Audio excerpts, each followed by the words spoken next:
अस्सलाम वालेकुम व्यूअर्स, मैं डॉक्टर इमरान अब्बास दुबई से। मैं यहाँ बैरिएट्रिक सर्जन हूँ या वेट लॉस सर्जन हूँ। फ़ेलो हूँ अमेरिकन कॉलेज ऑफ सर्जन्स का। इसके अलावा मेरे पास fellowship American Society for metabolic and bariatric surgery है। और ये वेट लॉस सर्जरी का एक्सपीरियंस तकरीबन आप समझ सकते हैं 15 ईयर्स से मुझे है कि मैं ये सर्जरी से कर रहा हूँ। और डिफरेंट टाइप्स जो होती हैं, हम वेट लॉस सर्जरीज़ उसकी मैं करता हूँ और उसके स्टेप बाय स्टेप जो चेंजेस आती रही हम चेंज करते रहे और उसका मुझे एक्सपीरियंस है। इसके अलावा इंटरनेशनल लेवल पे भी डिफरेंट कंट्रीज़ में एज आ मास्टर सर्जन, यहाँ सेंट्रल एशियन स्टेट्स हो गया, पाकिस्तान की डिफरेंट यूनिवर्सिटीज़ में और टर्की और डिफरेंट जगह पे आप समझे इंटरनेशनली भी मेरी प्रेजेंटेशन, लाइव सर्जरीज़ और मास्टर क्लासेस भी उसमें भी इन्वॉल्व रहा हूँ। तो मैं ये चाह रहा था कि थोड़ा सा हम ओबेसिटी या मोटापे के हवाले से बिल्कुल शॉर्ट कुछ डिस्कस कर लें और कुछ मैं आप लोगों को ये बता दूं कि टाइप्स ऑफ ओबेसिटी सर्जरी या वेट लॉस सर्जरी क्या है, बड़ा शॉर्ट। तो सबसे पहले डेफिनेशन ये है कि हम इसकी डिफ़ाइन जो करते हैं मोटापे को, वो BMI की बेस पे करते हैं, बॉडी मास इंडेक्स, जो हाइट और वेट के मुताबिक है। तो उसमें ओवर वेट होता है जो BMI हम 25 to 30 है, 30 to 35 क्लास 1, 35 to 40 क्लास 2 और 40 प्लस जो होते हैं मॉडरेट ओबीस। तो इंडिकेशन है डिफरेंट टाइप्स की और गाइडलाइंस हर कंट्री के और हमारी दुबई की भी गाइडलाइंस हम उन्हें फॉलो करते हैं। तो मैं आज आपको एक बिल्कुल शॉर्ट और इफ़ेक्टिव वो ये बताना चाहता हूँ कि वेट लॉस सर्जरी में कितनी किस्मों की। हम रेस्ट्रिक्टिव टाइप होती है, यानी उसमें खाना कम खाया जाता है सिर्फ, और साथ मेल ऑब्जर्वेटिव के ताकि जज्ब भी कम हो। तो टॉप में जो आती है सबसे ज़्यादा कॉमन जो अभी इस टाइम रेस्ट्रिक्टिव में है और दुनिया में भी सबसे ज़्यादा हो रहा है, वो है स्लीव गैस्ट्रेक्टोमी। तो मैं थोड़ा सा आपको आज स्लीव गैस्ट्रेक्टोमी के बारे में, क्योंकि देखें ये सुनते तो सारे हैं कि फिर ये होता है क्वेश्चन कि ये सर्जरी है क्या। अच्छा, एक तो मैं ये पॉइंट आपको सब ये बता दूं कि ये जो हम सर्जरी करते हैं ये हम लेप्रोस्कोपिक करते हैं, यानी हम पेट नहीं खोलते, बस छोटे टाइनी होल्स करके उसी के ज़रिए सारी हम सर्जरी करते हैं। करते हम इसमें क्या है, स्लीव गैस्ट्रेक्टोमी। अलबत्ता सबसे पहले पेशेंट सिलेक्शन बहुत ज़रूरी है। अब पेशेंट हमने सिलेक्ट कर लिया, उसकी इंडिकेशन है, कोई कंट्राइंडिकेशन नहीं है। हम करते ये है कि ये अगर हमारा स्टोमिक है ये वाला, तो इसमें हमने करना क्या है, ये पाइलोरस है यहाँ, हमने ये करना ये होता है, इसके साइज को हमने रिड्यूस करना है। क्यों हमने रिड्यूस करना है, उसके दो मेन टारगेट है या तीन आप कह सकते हैं। एक तो हमारा ये होगा कि आगे जब स्पेस कम हो जाएगी इसमें, यानी स्टोमिक की स्पेस कम होगी, तो होगा क्या, फूड जो है यकीनन उसकी स्पेस ही नहीं है, कम खाएगा पेशेंट। ये एक। दूसरे नंबर पे देखें, अगर आप देख लें फास्टिंग जब हम करते हैं तो फास्टिंग में आदमी को भूख लगती है और उसको कंट्रोल करना बहुत डिफिकल्ट है। तो हमारे एक और टारगेट ये है कि जो हंगर हार्मोन है हमारा, जिसकी वजह से हमें भूख लगती है, वो कम हो जाए। वो कहाँ होता है, हमारा हंगर हार्मोन मोस्टली इस एरिया में। ये एक ऐसा एरिया है जिसका नाम है फंडस, ये स्टोमिक एरिया है, और यहाँ से ही स्क्रीशन होती है किसकी, हंगर हार्मोन की। तो हमने क्या करना है, हमने कुछ ऐसा करना है कि पेशेंट खाए भी कम और उसे भूख भी ना लगे। और तीसरा जो पॉइंट है वो ये है कि जो इसकी जो फूड है उसकी रैपिड ट्रांजिट हो जाए, वो जस्ट स्टोमिक उसका एक पार्ट ऐसा है कि वहां से वो आगे निकल जाए। अब इसकी करते हम इसमें क्या है, जो असल में आपको ये बताना चाहता था, हम जब भी वो सारा, क्योंकि कुछ पॉइंट्स ऐसे हैं जो मेडिकल ही हैं, तो यहाँ ये ऐसी जगह है ये स्टोमिक की, यहाँ हमारी ओमेंटम की अटैचमेंट्स हैं, ठीक है। यहाँ इधर हमारी मोमेंटम की अटैचमेंट है, फिर इसकी अपनी आप इस तरह समझें, आपको मैं अगर सादे लफ्ज़ों में बताऊँ, यहाँ चर्बी जो है एक हमारे पेट के अंदर की चर्बी, यहाँ उसकी अटैचमेंट है। तो इसको मोबलाइज करने के लिए ये जो चर्बी इसके साथ अटैच है, हम एक ख़ास इंस्ट्रूमेंट के ज़रिए इसको फ्री कर देते हैं। अब क्या होता है, जब उसकी अटैचमेंट जो थी वो सारी फ्री हो गई, तो और इसके पीछे भी जो है, जो इसकी स्टोमिक की अटैचमेंट पेंक्रियास या नोजल मैदे के साथ होती हैं, वो सारी फ्री हो जाती हैं। अच्छा, इसमें हम एक ट्यूब डालते हैं इसके अंदर, स्टोमिक के अंदर, ठीक है, उसे हम गैस्ट्रिक ट्यूब या बूशी कहते हैं, उसके डिफरेंट साइज होते हैं। ये हम अंदर डाल देते हैं ताकि हमारे पास गाइड हो कि हम किस तरीके से हमने करना है। फिर हमारे पास एक खास किस्म का इंस्ट्रूमेंट है जिसको हम स्टेपलर बोलते हैं। तो हमने उसके थ्रू, वो डिफरेंट टाइप्स के होते हैं, उसमें डिफरेंट कलर्स के होते हैं, फिर डिपेंड करता है हम किस पेशेंट के लिए कौन सा स्टेपलर यूज कर रहे हैं। तो हम यहाँ से वो स्टेपल करना, यानी वो खास इंस्ट्रूमेंट, उन्हीं छोटे छोटे सुराखों से हम एंटर करते हैं। लेप्रोस्कोप हम मॉनिटर में देख रहे होते हैं वो सारी सर्जरी को, और हम कर रहे होते हैं। उससे हमने यहाँ से वो स्टेपलिंग शुरू करनी है। मसलन हम यहाँ इसे, ये इसके करीब ही समझे, ये हमारा ये पहला स्टेपलर आ गया। जब ये स्टेपलर आएगा तो ये काट देगा बीच में, यानी ये हिस्सा इधर हो गया, ये इधर हो गया। फिर हमने यहाँ आके नेक्स्ट स्टेपलर लगा दिया, ठीक है, फिर इसने भी बीच में काट दिया। सेम हम इसी ट्यूब के ऊपर, इसको टाइट भी हम नहीं कर रहे और इसी के साथ मिलके हमने ऐसे वो स्टेपलर लगाते जा रहे हैं। ये स्टेपलर 3 काम करता है, यानी उसको पहले सी लेता है 3 लेयर्स में, उसकी स्टिचिंग कर देते हैं ऑटोमेटिक, फिर बीच में काटता भी है और उसकी ब्लीडिंग वगैरह भी इस तरह कंट्रोल हो जाती है। और ये इस तरह करके हम, ये जो हमारे, जब ये हो जाएगा एट द एंड हमारे पास क्या बचेगा, यानी जब ये हमारे स्टेपलर लग जाएंगे और हम जो देख रहे होंगे, फिर हम ऐसी चीज हमारे पास आएगी, क्योंकि ये तो इधर इससे सेपरेट हो जाएगा, ये इससे सेपरेट हो जाएगा, ये वाला, इस हिस्से को, स्टोमिक के इस हिस्से को फिर हम रिमूव कर लेते हैं, उसी छोटे सुराख से हम निकाल के बाहर ले आते हैं। अब होगा क्या हमारे पास एक ट्यूब बचेगी, यानी जस्ट आप एक ऐसी ट्यूब देख रहे होंगे जो बिल्कुल ऐसी ही एक स्टोमिक की ट्यूब बच गई है। अच्छा, वो हंगर हार्मोन वाली प्लेस भी रिमूव हो गई, तो आपके पास स्पेस ही नहीं है ज्यादा खाने की। पहले तो बात है, आपको भूख नहीं लगेगी।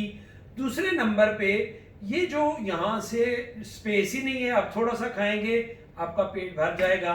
फिर आपने प्रॉपर उस सर्जन की जो भी उसने आपको समझे उसके मुताबिक, एडवाइस के मुताबिक आपने चलना होगा कि आपने लिक्विड पहले लेना है, सेमी सॉलिड लेना है, कब तक, क्योंकि हम प्रेफर ये करते हैं फर्स्ट 2 वीक्स जो है क्लियर लिक्विड्स लें, सेकेंड 2 वीक्स जो है आप सेमी सॉलिड लें, और यानी second 2 weeks it mean first 2 weeks यानी 15 दिन पहले आप सिर्फ लिक्विड ले रहे हैं, वो भी क्लियर लिक्विड। जो दूसरे 2 हफ्ते हैं, इट मीन 15 डे से लेकर 30 डे तक आपने सेमी सॉलिड लेनी है, और 1 महीने के बाद आप थोड़ी थोड़ी अमाउंट में रेगुलर डाइट लेंगे। कोशिश करें कि जब भी आप स्लीप गैस्ट्रेक्टोमी कर लेते हैं, देखें एक चीज मैं जरूर आप लोगों को बताऊं, जो वेट लॉस सर्जरी है ये आपकी हेल्प करती है, ये कोई डेफिनेट ट्रीटमेंट नहीं है, समझे। कुछ परसेंटेज हमने आपकी हेल्प की, आप वेट लूज करेंगे, असल टारगेट ये है कि आप लाइफस्टाइल चेंज करें। उसके बाद जिस तरह हम डॉक्टर जो आपको बताए उसको आप प्रॉपर फॉलो करें। अगर आप उसको प्रॉपर फॉलो करेंगे तो आप बहुत अच्छे रिजल्ट्स अचीव कर सकते हैं। तो आज हमने एक शॉर्ट, मैंने आपको स्लीप गैस्ट्रेक्टोमी के बारे में ये बता दिया कि हमने क्या किया कि वो जो स्टोमिक का 80% हिस्सा था उसको हमने रिमूव कर दिया, और अभी हमारे पास कितना बच गया, 20% स्टोमिक का बच गया। तो ये जो 20% बचा है, इसकी जगह वो जो कम कैलोरी ले रहे हैं, प्रोग्रेसिवली आप वेट क्यों लूज करते हैं, इसमें हार्मोनल चेंजेस होती हैं। असल में होता क्या है, इसके बाद देखें, एक आप इमेजिन करें, एक बंदा जो मोर्बिड ओबीस है और उसको अगर 3000 कैलोरीज जो है पर डे अगर उसे जरूरत है, तो अब वो हार्डली जो है 800 से 1000 ले रहा है, तो उसको डेफिसिट कितना है, 2000 कैलोरी का। तो होगा क्या इधर, देखिए इधर एक हार्मोनल चेंजेस, जब ये एक ट्रांजिट यहाँ से स्पीडी होता है तो फिर भी हमारी वो क्योंकि यहाँ वो जो डाइजेशन का प्रोसेस था या जो भी आप फूड ले रहे थे वो स्मॉल बाउल में जा रही है और वो टर्मिनल आइलियम तक भी पहुंचती है। इसमें ठीक है, वो आगे फंक्शन मेल ऑब्जॉर्प्टिव सर्जरीज में वो ज्यादा है, लेकिन इसमें भी देखा गया है कि हमारा जो एक ग्लूकागोन लाइक पेप्टाइड 1 हार्मोन है, GLP-1, जो अभी मार्केट में डिफरेंट नेम से, विक्टोजा, सक्सेंडा, ट्रूलिसिटी के नाम से, तो ये राइज करता है। फिर उसका इफेक्ट जो है वो पेंक्रियास पे है, उसका इफेक्ट हमारे और बॉडी पार्ट्स पे, उसमें हमारी लाइपोलाइसिस हो रही है, हमारी चर्बी का पिघलने का काम शुरू हो जाता है। तो वो चर्बी जब पिघलती है तो ये डेफिसिट हमारा पूरा हो रहा होता है। यानी एक मैं आपको अगर सादी जबान में समझाने की कोशिश करूं तो ब्रेन हमारा मैसेज दे रहा होता है कि मुझे कैलोरी चाहिए, तो कैलोरी तो अभी उसे मिल रही है 1000, लेकिन 2000 उसकी 2000 जो डेफिसिट है। तो इस तरीके से प्रोग्रेसिवली हमारी जो एक्स्ट्रा पेशेंट की जो फैट होती है उसकी लाइसिस शुरू हो जाती है। तो हम एक और पॉइंट में जरूर आपको यहाँ हाईलाइट करूं, अगर आप वेट लॉस सर्जरी करते हैं आपको मस्ट एक्सरसाइज करनी होगी। क्यों? अगर आप नहीं करेंगे तो आपके मसल भी डैमेज हो सकते हैं। तो होगा क्या, आप लिथर्जिक हो जाएंगे, थक जाएंगे, आप में वो एक्टिविटी नहीं रहेगी। लेकिन जब आप उसको प्रॉपर तरीके से अपनी एक्सरसाइज मीन हम प्रेफर करते हैं वॉक और स्विमिंग, ये सबसे अच्छी चीज है। अगर आप डेली बेसिस पे करेंगे तो आपके मसल वीक नहीं होंगे आपकी, क्योंकि वो हार्मोन जो है, आप मैं सादे लफ्जों में बताऊं तो वो चर्बी को भी पिघला सकता है, तो मसल को भी थोड़ा बहुत पिघला सकता है। लेकिन जब आपकी मूवमेंट स्पेशली स्विमिंग रहेगी, स्विमिंग में आपके तकरीबन बॉडी के सारे मसल्स इन्वॉल्व रहते हैं, तो उसमें क्या होगा, आपको वीकनेस महसूस नहीं होगी, आप एक्टिव फील करेंगे। और जब एक और चीज पॉइंट है कि जब भी आप ये स्लीव गैस्ट्रेक्टोमी कराते हैं, होता क्या है, क्योंकि आप में एक डेफिसिट आती है उसकी कैलोरी की, और आपको थोड़ा सा हाइपोग्लाइसेमिया यानी शुगर का लेवल बॉडी में कम होना, थोड़ी डिजीनेस, थोड़ा सा सर चकराना, थोड़ा सा ये होगा। नहीं डरे, परेशानी की कोई जरूरी नहीं कि आप फौरन उसके ऊपर वो मीठे शरबत पीने शुरू कर दे, नहीं, आप थोड़ा सा भी अगर रेस्ट कर लें, थोड़ा सा पानी ठंडा पी लें, थोड़ा सा बैठ लें, ये फिर अकोमोडेट हो जाता है प्रोग्रेसिवली वक्त के साथ साथ, उसमें कोई परेशान होने की बात नहीं है। लेकिन आपने जब भी जाना है वेट लॉस सर्जरी के लिए, ओबेसिटी सर्जरी के लिए, विल चाहिए कि आपने वेट लूज करना है, उसके बाद अपना लाइफस्टाइल जरूर चेंज करना है, फिजिकल एक्टिविटी को बढ़ाना है, फिर आप खुद अच्छी देखें, आप में भी वेट लूज, क्योंकि आप देखेंगे आपके जो ड्रेस हैं वो लूज हो रहे हैं। क्यों? क्योंकि फैट का इतना वेट नहीं होता।